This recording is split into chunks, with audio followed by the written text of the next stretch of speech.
வணக்கம். இன்றைய மாவட்ட செய்திகள். திமுக அரசை கண்டித்து அதிமுக சார்பில் தஞ்சாவூரில் கண்டன ஆர்ப்பாட்டம் நடைபெற்றது. இதில் முன்னாள் அமைச்சர் உதயகுமார் பங்கேற்றார். அதைத் தொடர்ந்து அவர் செய்தியாளர்களை சந்தித்தார். 3 ஆண்டுகள் நிதி ஆயோக் கூட்டத்தை புறக்கணித்துவிட்டு இப்போது யார் அந்த சார், யார் அந்த தம்பி, யார் அந்த தியாகி, யார் அந்த விஐபி, யார் அந்த குற்றவாளி என்று தமிழக மக்கள் எழுப்புகிற அந்த கேள்வியில இருந்து அந்த தம்பிகளையும் அந்த குற்றவாளிகளையும் அந்த சார்களையும் காப்பாற்றுவதற்காக இன்றைக்கு டெல்லி செல்கிறாரோ என்கிற ஒரு ஐயம் தமிழ்நாட்டு மக்களுக்கு ஏற்பட்டிருக்கிறது. தொழில் குற்றவாளிகள் அவர்கள் எல்லாம் செய்யற போது அதுக்கு தண்டனை வாங்கி தரோம்.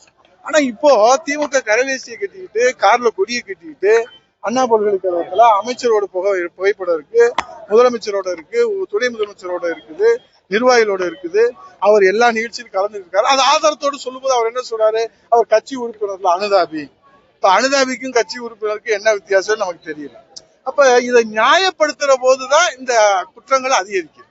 பெரும்பிடுகு முத்தரையர் 1350வது சதய விழாவை முன்னிட்டு திருச்சி ஒத்தகடையில் உள்ள அவரது சிலைக்கு நாம் தமிழர் கட்சி தலைமை ஒருங்கிணைப்பாளர் சீமான் மாலை அணிவித்து மரியாதை செலுத்தினார்.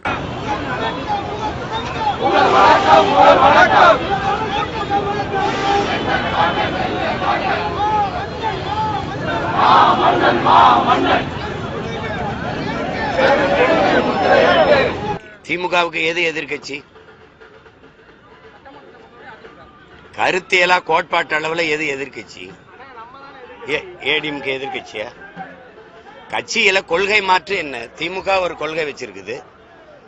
அதே ஊழல், லஞ்சம், பசி, பஞ்சம், கொலை, கொள்ள, இருட்டு, திருட்டு, இதே முறையற்ற நிர்வாகம், மணல் கொள்ள, மலை கொள்ள, வளக்கொள்ள. இதுல என்ன ஏடிஎம்கேக்கு என்ன வேறுபாடு கண்டுட்டீங்க? சரி, பாரதிய ஜனதா காங்கிரஸ் என்னதான் கொள்கை வேறுபாடை கண்டுட்டீங்க? கொடிகள் வேறு வேறா இருக்கு, கொள்கை வேற இருக்கா? அப்புறம் மாற்றுன்னா எது மாற்று? இதை நம்பி நம்பி ஏமாறுறது பெருத்த ஏமாற்று. மாற்று என்றால் புதிய தத்துவம், புதிய கோட்பாடு, அதை சொல்லணும். ஒரு கருத்தியல் தான் மாற்றா இருக்க முடியும். சும்மா அது இவங்களும் ஓட்டு காசு கொடுப்பாங்க, அவங்களும் ஓட்டு காசு கொடுப்பாங்க. வேற என்ன சொல்லுங்க? இங்கேயும் சாராயம் விற்பாங்க, அங்கேயும் சாராயம் விற்பாங்க. வேற ஏதாவது இருக்கா? இவங்களும் இலவச அறிவிப்பாங்க, அவங்களையும் இலவச அறிவிப்பாங்க. வேற என்ன இருக்குது? இப்ப இதுல வழங்கல அப்படின்னு இருக்குல்ல, வழங்க மறுக்கிறாங்க. நம்மளுடைய எல்லா வரியும் எடுத்துக்கிட்டு பேரிடர் காலங்கள்ல அவசியப்பட்ட நிதி உதவி தேவைப்படுற காலங்கள்ல கூட அவங்க உதவலைங்கிற கருத்தை தேர்தல் நேரத்தில் மக்கள்கிட்ட எடுத்துட்டு போகும். இப்ப பேசி என்ன எடுத்துட்டு போக வேண்டியது யாரு? திமுக. 3 நிதி ஆய்வு கூட்டத்துக்கு போகாத முதல்வர் இப்ப ஏன் போறாரு? 3 ஆண்டுகளா வர முடியாதுனாருல, இப்ப ஏன் போறாரு? அவர்கிட்ட தான் கேட்கணும். நீங்க ஈடி ரைடு வந்தா ஓடி போய் மோடியை பார்த்துருவீங்க. அப்புறம் என்ன சொல்றதுக்கு இருக்கு சொல்லுங்க? பயம் அவங்களுக்கு. அப்படிப்பட்ட பெருமன்னனின் பேரங்க எங்க பரம்பரைக்கே பயம் கிடையாது. இங்க ஒரு கேள்வி எழுது. பொதுவா நமக்கு ஒரு கேள்வி, நாட்டினுடைய குடிமகனா ஒரு கேள்வி எழுது. இந்த நாட்டை நிர்வாகம் செய்வது சட்டமன்றம், பாராளுமன்றமா, நீதிமன்றமா இருக்கு? எல்லா முடிவையும் நீதிமன்றம் தான் எடுக்கும்னா அப்ப சட்டமன்றம், பாராளுமன்றம் தேவையில்லையே, கலைச்சு விட்டுறலாம்ல. நீலகிரி மாவட்டம் பந்தலூர் அருகே ஐயன்கொல்லி நெடுஞ்சாலையை ஒட்டிய செம்பக்கொல்லி பகுதியில் காட்டு யானைகள் முகாமிட்டுள்ளன. அதில் டான்டி தோட்ட தொழிலாளர்கள் குடியிருப்புகள் அருகே உள்ள தேயிலை தோட்டம் மற்றும் புதர் பகுதியில் கட்டை கொம்பன், ஒற்றை கொம்பன் யானைகள் ஒன்றாக முகாமிட்டுள்ளன. இதில் கட்டை கொம்பன் மனிதர்கள் அருகே சென்றாலும் சாந்தமாக செல்லும் குணத்தை கொண்டது.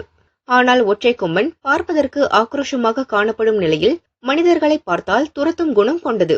ஏற்கனவே கட்டை கொம்பனுடன் ஒன்றிணைந்த புல்லட் என்ற யானை குடியிருப்புகளை இடித்து மனிதர்களை தாக்கியதால் பிடித்து செல்லப்பட்டது. பல மாதங்களாக தனியாக உலா வந்த கட்டை கொம்பனுடன் தற்போது ஒற்றை கொம்பன் இணைந்துள்ளதால் வனத்துறையினர் மற்றும் மக்கள் அச்சத்தில் உள்ளனர். 2 யானைகளும் அத்திச்சால் குடியிருப்பு பகுதிகள் வழியாக சாலைக்கு வந்து சாலையை ஒட்டிய புதர் பகுதியில் முகாமிட்டுள்ளன. கொளப்பள்ளி ஐயங்குடி சுற்றுவட்டார பகுதியான நமக்கு செம்பக்கொல்லி, டாண்டி பகுதி, முருக்கம்பாடி, தட்டாம்பரை, கோட்டப்பாடி, இந்த குறிஞ்சி நகர், இந்த பகுதியில் பார்த்தீங்கன்னா யானைகளோட தொல்லை கொஞ்ச நாட்களாகவே அதிகமாக இருக்குது. அதிலும் ஏற்கனவே புல்லட்டுங்கிற ஒரு யானை இங்கே ரொம்ப தொந்தரவாக இருந்துச்சு. அந்த புல்லட்டுங்கிற யானை தனியாக இல்லாமல் புல்லட்டுங்கிற யானை கூட கட்டக்கொம்பனுங்கிற யானையும் இந்த பகுதியில் சுற்றி தெரிஞ்சிச்சு. அப்போ அடிக்கடி மக்கள் குடியிருக்கிற வீடுகளை உடைக்கிறது, மக்களை தாக்குறது, இப்படியே பயங்கர பிரச்சனை இருக்கும்போது இந்த மக்கள் எல்லாம் நாங்கள் ஒன்று சேர்ந்து பல போராட்டங்கள் பண்ணணும். அந்த போராட்டத்தின் விளைவு விளைவாக வந்துட்டு இங்க இருந்த புல்லட் யானையை அடர்ந்த காட்டு பகுதியில கொண்டு போறதுக்காக பிடிச்சு கொண்டு போயிட்டாங்க. கொண்டு போனதுக்கு பிறகு கொஞ்சம் நிம்மதியா நாங்க வாழ்ந்துகிட்டு இருந்தோம். அதுக்கப்புறம் பாத்தீங்கன்னா பின்னையும் வந்துட்டு அந்த புல்லட் கூட அந்த கட்ட கொம்மன் இப்ப ஒத்த கொம்மன்கிற ஒரு யானையை கூட சேர்த்துக்கிட்டு பகல்லையே, அதாவது இரவு பொழுதுல யானை சுத்திட்டு இருந்து போய் இப்ப பகல்லையே வந்துட்டு நடமாட தொடங்கி இருக்கு. இந்த 2 யானையுமே 2 யானையும் பாக்குறதுக்கு ரொம்ப கொடூரமா இருக்குது. இந்த மக்கள் குடியிருக்கிற, அதாவது டாண்டி மக்கள், தேயிலை தோட்டத்துல வேலை செய்யற டாண்டி மக்கள் குடியிருக்கிற குவார்டர்ஸ்க்கு முன்னாடியே வந்துட்டு பகலில் நடமாடி இருக்கனால எந்த விதமான தேவைக்காகவும் எங்களால் வெளியே வர முடியறதில்லை. எந்த ஒரு அத்தியாவசிய தேவைகளும் எங்களால பூர்த்தி பண்ண முடியறதில்லை. அப்போ வனத்துறை வந்துட்டு ஒரு காலகட்டத்துல பட்டாசு வெடிச்சு விரட்டிட்டு இருந்தாங்க. இன்னைக்கு பட்டாசு வெடிக்க கூடாதுன்னு ஹைகோர்ட் உத்தரவின் காரணமா வனத்துறை கிட்ட விரட்டுறதுக்கு எந்த விதமான பொருள் இல்லாம அவங்க வாயில சத்தம் போட்டு விரட்டுறதுனால அது கொஞ்ச தூரம் அனுசரிச்சு போயிட்டு ஒரு 10 நிமிஷம் கூடி போனா ஒரு 1/2 மணி நேரத்துல பின்ன எந்த இடத்துல இருந்துச்சோ அதே இடத்துக்கு வந்துருது. அதனால நாங்க தினம் இரவுலையும் சரி பகல்லையும் சரி எந்த விதமான நிம்மதி இல்லாம வாழ்வாதாரத்துக்கு வழி இல்லாம ரொம்ப கஷ்டப்பட்டு இருக்கோம்.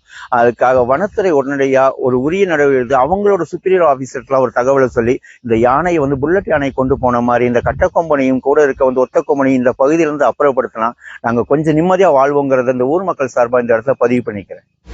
டிவி நிகழ்ச்சி ஒன்றில் சிறப்பு விருந்தினராக நடிகர் சூரி பங்கேற்றார். சிறப்பாக நடனமாடிய பஞ்சமி நாயகியிடம், உங்கள் பிள்ளைகளின் காதணி விழாவிற்கு தாய் மாமனாக நான் வருகிறேன் என அந்த மேடையிலேயே உறுதியளித்திருந்தார். அதன்படி அவரின் 3 மகன்களின் காதுகுத்து விழாவில் நடிகர் சூரி தாய்மாமனாக பங்கேற்று சீர்வரிசை கொடுத்து சிறப்பித்தார். எல்லார் இடத்தும் யாரும் ஒரு இடத்த விட்டு பண்ண ஒரு இடத்த பார்த்து கிடையாதுங்க. அவங்கவுங்க இடத்த அவங்கவுங்க தக்க வச்சுட்டு இருக்காங்க. விஜயனுங்கிறது இன்னைக்கு மிகப்பெரிய உச்சத்துல இருக்காரு. இன்னைக்கு அவரோட அடுத்து ஒவ்வொரு ஆக்டிவும் எல்லாரும் அவங்கவுங்க இடம் அவங்கவுங்க தானே அது. அதனால ஒண்ணு இல்லை. கண்டிப்பா நானும் ஒரு இன்னும் மக்கள் மத்தியில இன்னும் பெரும் புகழோட இன்னும் ஒரு நல்ல நடிகரா நல்ல படம் கொடுக்கின்ற ஒரு உணர்வோட நானும் முயற்சி பண்ணிட்டு இருக்கேன். கண்டிப்பா நானும் ஒரு மக்கள் மத்தியில் இன்னும் மேலும் ஒரு உயரத்துக்கு வரக்கான போராடிட்டு இருக்கேன்.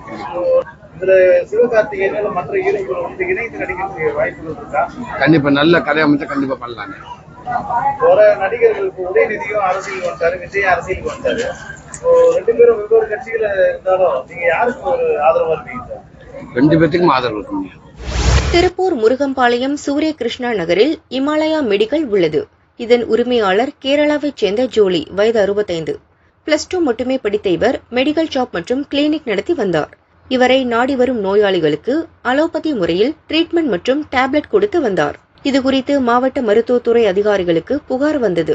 தொடர்ந்து மருத்துவ பணிகள் இணை இயக்குநர் டாக்டர் மீரா, கண்காணிப்பாளர் டாக்டர் ஹரிபாபு தலைமையில் மருத்துவ குழு மற்றும் வீரபாண்டி போலீஸ் இன்ஸ்பெக்டர் மீனா குமாரி உள்ளிட்டோர் ஜோலி நடத்தி வந்த கிளினிக்கில் ரெய்டு நடத்தினர்.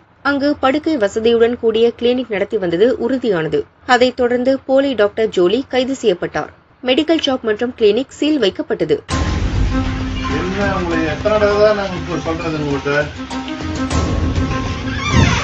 நாங்களே 2 தடவை உங்களுக்கு இது பண்ணிருக்கோம். போன விட அரெஸ்ட் ஆகி 50 நாள் உள்ள இருக்கீங்க.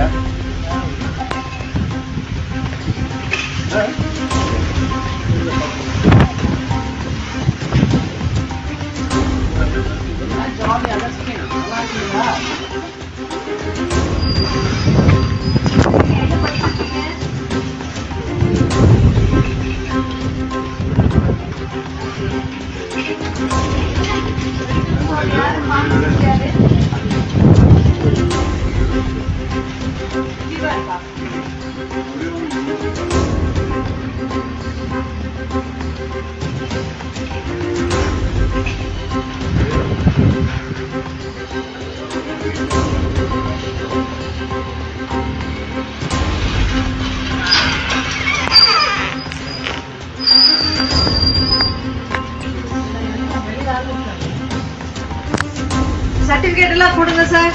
உங்க சர்டிபிகேட் எல்லாம்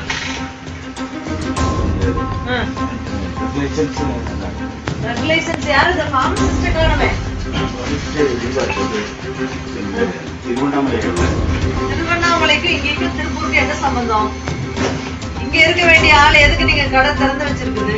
திருப்பி எல்லாம் நீங்க உங்க ஸ்டேஷன்ல நம்ம ஹேலோ பண்ணிச்சு திருப்பி எல்லாம் புதுசா போஸ்ட் பண்ணி போட்டுருக்கு. கர்நாடக இருக்காருல்ல, ரிப்பீட் பண்ணாரு ஆல்ரெடி 2 தடவை பண்ணாங்க. அப்படியே உங்களுக்கு லாஸ்ட் டைம் சீன் அந்த கடை க்ளோஸ் பண்ணிட்டாங்க. நாங்க வரும்போது பார்த்துட்டு தான் அந்த கடை பாத்தீங்க. மேலே ஏரியா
விழுப்புரம் ஜெயசக்தி திருமண மஹாலில் இயற்கை விவசாய இயக்கம் சார்பில் பாரம்பரிய விதை திருவிழா இன்று துவங்கியது. இதில் வீட்டுத் தோட்டம் சார்ந்த பொருட்கள், பாரம்பரிய விதைகள் மற்றும் நெல், அரிசி கண்காட்சி இடம்பெற்றது. இக்கண்காட்சி வரும் 25ஆம் தேதி வரை தினமும் காலை 10 மணி முதல் இரவு 9 மணி வரை நடக்கும். கண்காட்சியில் பாரம்பரிய உணவு வகைகள் கிடைக்கும். தினமும் நடக்கும் கருத்தரங்கில் முன்னோடி விவசாயிகள் மற்றும் தொழில்நுட்ப பயிற்சியாளர்கள் தங்களின் கருத்துக்களை பகிர்ந்து கொள்கின்றனர். பாரம்பரிய அரிசி என்பது வந்து பார்த்தீங்கன்னா எல்லாமே நீ ரசாயன கலந்த பொருளாக இருக்குது. இன்னைக்கு பாரம்பரிய அரிசியிலேருந்து நம்ம மீட்டு எடுத்து ஒரு அரிசி திருவிழா என்பது வந்து தமிழ்நாட்டில் அங்கங்கே நடத்தி வராங்க. விழுப்புரத்தில் வந்து இது 9ஆம் ஆண்டு நிகழ்ச்சி ஆகும். இப்போ இந்த பாரம்பரிய அரிசி திருவிழா ஏன் நடத்த வேண்டியிருக்குன்னு சொன்னால், இன்னைக்கு எல்லா விளையும் வந்து அரிசிகளும் ரசாயனத்தில் தான் விளைஞ்சிட்டு வருதுங்க. ஆனால் இங்கே வந்து பாரம்பரிய அரிசியிலிருந்து மரபணு மாற்றப்படாத, இன்னைக்கு குறிப்பாக பார்த்தீங்கன்னா மத்திய அரசு இந்த ஆண்டு வந்து 2 மரபணு மாற்றப்பட்ட அரிசிகளுக்கு 500 கோடி ரூபாய் பிரச்சாரத்துக்கு மட்டும் நிதி ஒதுக்கிருக்கு மத்திய அரசு. அந்த அடிப்படையில் இந்த ஆண்டு கூடுதலாக நம்ம என்ன பண்ணுவோம்னா, பாரம்பரிய ரகம் வந்து நீங்கள் மரபணு மாற்றப்பட்டது என்பது மனித குலத்துக்கே எதிரானது என்பது வந்து நிரூபிக்கப்பட்ட நேரத்தில் இந்த மாதிரி நிகழ்ச்சியை நடத்த வேண்டிய அடிப்படையில் இன்றைக்கி 9ஆம் ஆண்டாக நடத்திட்டு இருக்கோம். ஒவ்வொரு அரசும் இந்த பாரம்பரிய அரிசியிலேருந்து பார்த்தீங்கன்னா இன்றைக்கி அனைத்து நோய்களுக்கும், சக்கரை நோய்களிலேருந்து, இருதய நோயிலேருந்து, இந்த நம்ம இன்சுலின் கிட்னி பாதிக்கிற நோயிலேருந்து அனைத்து வகைக்கும் ஒவ்வொரு ரகம் அரிசி இருக்குதுங்க. ஏறக்குறைய இன்றைக்கி பார்த்தீங்கன்னா நம்ம வந்து ஒரு 50 ரகம் முடிவு பண்ணியிருந்தோம். ஒரு 25 ரகத்துக்கு இன்றைக்கி இது கண்காட்சி வந்து வைக்கப்படுது. அப்போ இந்த காரணம் என்னென்னா, ஒவ்வொரு நோய்க்கும் ஏன் மீதிலாம் வைக்கலன்னா அந்த அரிசி கேட்குறாங்க. அரிசி நம்ம 50-60 ரகம் வச்சிடலாம், எந்த அரிசி மருத்துவ குணமோ அந்த அரிசி வந்து மக்கள் வந்து கேட்குறதுல இருக்கிறாங்க. அப்போ இந்த மாதிரி ஆர்வமும் பாரம்பரிய ரகங்களுடைய மகத்துவம் பார்த்தீங்கன்னா மகத்தானது. இன்னைக்கு வீரியமாகப்பட்ட அரிசியில் பார்த்தீங்கன்னா 3-4 தான் இருக்குதுங்க, அந்த மருத்துவ குணம் கிடையாது. அதுவும் இன்னைக்கு மத்திய அரசு இந்த ஆண்டு வெளியிட்டிருக்கிற மரபணு திருத்தம் செய்யப்பட்ட 2 ரகம் அரிசி விட்டுருக்கிறாங்க. அதுக்கு பிரச்சாரம் பண்ணுவதற்கு மட்டும் 500 கோடி ஒதுக்கிறது மத்திய அரசு. இது ஆபத்தான விஷயம், மனித குலத்துக்கு கேடுதலான விஷயம். இது நம்ம வந்து கண்டிக்கிறதோட இதுக்கு மாற்று என்ன அப்படின்னா, இந்த மாதிரி பாரம்பரிய அரிசிகளை, இயற்கையான விளைந்த அரிசிகளை நம்ம வந்து சந்தைப்படுத்துவதும் பிரச்சாரம் செய்வதுதான். இப்போ குறிப்பாக பார்த்தீங்கன்னா இன்றைக்கி அரசாங்கம் வந்து அங்கங்கே பிரச்சாரங்கள் இந்த இதெல்லாம் சென்று போனால் கூட இந்த மாதிரி ஒரு நிகழ்ச்சியாக நடத்தி கொண்டு போனால் இன்னும் சிறப்பாக இருக்கும். அந்த அடிப்படையில் 9ஆம் ஆண்டாக இந்த இயற்கை அரிசி திருவிழா நடைபெறுது. ஸோ இங்கே வந்துட்டு இப்போ தான் ஃபஸ்ட் டைம் வந்திருக்கேன். இங்கே ரொம்ப நிறைய வெரைட்டிஸ் இருக்குது, எல்லாமே ஆர்கானிக் டைப்பில் இருக்குது. விசாரித்ததில் வந்துட்டு பார்த்தீங்கன்னா அந்த நார்மலாக நம்ம வெளியில் வாங்குகிற ஐட்டமுக்கும் இதுக்கும் கலர் டிஃப்ரென்ஸ் எல்லாமே இருக்குது. அந்த ஆர்கானிக்காக இருக்கிறதுனால அந்த ஒரிஜினல் கலர் தெரியுது. டேஸ்ட்டுமே வந்து அவங்க தேனில் ஊற வச்ச அத்தி அதெல்லாம் வந்து டேஸ்ட் பண்ணி பார்த்தோம். அந்த டேஸ்ட் வந்து ரொம்ப நல்லாயிருக்கு. ஸோ யூஸ்வலாக நம்ம டெய்லி லைஃப்பில் எடுத்துக்கிற மாதிரி ஹெல்த் மிக்ஸு அந்த மாதிரி ஐட்டம்ஸ் எல்லாமே வந்து டேஸ்ட் வைஸும் நல்லாவே பண்ணியிருக்காங்க. ஸோ வாங்கி யூஸ் பண்ணி பார்த்தாலே ரிசல்ட் தெரியும். எல்லாருமே வந்து பார்க்கலாம், யூஸ்வலாக நல்ல இடமா இருக்குது. நீலகிரி மாவட்டம் பந்தலூர் அருகே தேவாலா தனியார் மெட்ரிக் பள்ளி வளாகத்தில் மனு நீதி முகாம் நடந்தது. சப் கலெக்டர் சங்கீதா வரவேற்றார். கூடலூர் எம்எல்ஏ ஜெயசீலன் முன்னிலை வகித்து பேசுகையில், மக்கள் குறைதீர் முகாம்களில் ஏற்கனவே பெறப்பட்ட மனுக்கள் மீது எந்த மாதிரியான நடவடிக்கைகள் மேற்கொள்ளப்பட்டது என்பதை மக்களுக்கு தெரிவிக்க வேண்டும். தேவாலா, போக்கர் காலனி மற்றும் வடமூலா பகுதிகளில் கடந்த பல ஆண்டுகளுக்கு முன்னர் தனியார் பட்டா நிலத்தை வாங்கிய மக்களுக்கு பயனாளிகள் பெயரில் பட்டா வழங்க வேண்டும். முதல்வர் மருத்துவ காப்பீடு திட்டத்தில் உள்ள குறைபாடுகளை களைய சிறப்பு முகாம்கள் நடத்த வேண்டும். தேவாலா, திருவள்ளூர் நகர் பகுதியில் 43 குடும்பங்களுக்கு நிலுவையில் உள்ள பட்டாக்களை வழங்கவும் நடவடிக்கை எடுக்க வேண்டும் என வலியுறுத்தினார். கலெக்டர் லட்சுமி பவ்யா பேசுகையில், ஏற்கனவே பெறப்பட்ட மனுக்கள் மீது 4,47,00,000 ரூபாய் மதிப்பீட்டில் 157 பேருக்கு நலத்திட்ட உதவிகள் வழங்கப்படுகிறது. இன்று பெறப்படும் மனுக்கள் மீதும் உரிய தீர்வு காணப்படும். அத்துடன் கூடலூர் அரசு மருத்துவமனையில் மகப்பேறு மருத்துவர்கள் உள்ளிட்ட கூடுதலாக மருத்துவர்கள் நியமிக்கப்பட்டுள்ளனர். 30 ஆண்டுகளுக்கு பின்னர் முதல் முறையாக கூடலூர் பகுதிக்கு பட்டா வழங்கப்பட்டுள்ளது. மொத்தம் 1000 பயனாளிகள் தேர்வு செய்யப்பட்ட நிலையில் கூடலூர் பந்தலூர் பகுதியில் மட்டும் 600 பேர் பயன்பெற்று உள்ளனர். கூடலூர் பகுதியில் 30 கோடி ரூபாய் செலவில் விரைவில் கலைஞர் நகர் உருவாக்கப்படும் என்றார். தொடர்ந்து பயனாளிகளுக்கு நலத்திட்ட உதவிகள் வழங்கப்பட்டன. பொதுமக்களிடமிருந்து பல்வேறு குறைகள் அடங்கிய மனுக்கள் பெறப்பட்டு உடனடியாக சம்பந்தப்பட்ட துறைக்கு பரிந்துரை செய்யப்பட்டது என்றார். முகாமில் பல்வேறு துறைகளின் செயல்பாடுகள் குறித்து கண்காட்சி நடந்தது. துறை சார்ந்த அதிகாரிகள் மற்றும் பொதுமக்கள் பங்கேற்றனர். தாசில்தார் முத்துமாரி நன்றி கூறினார்.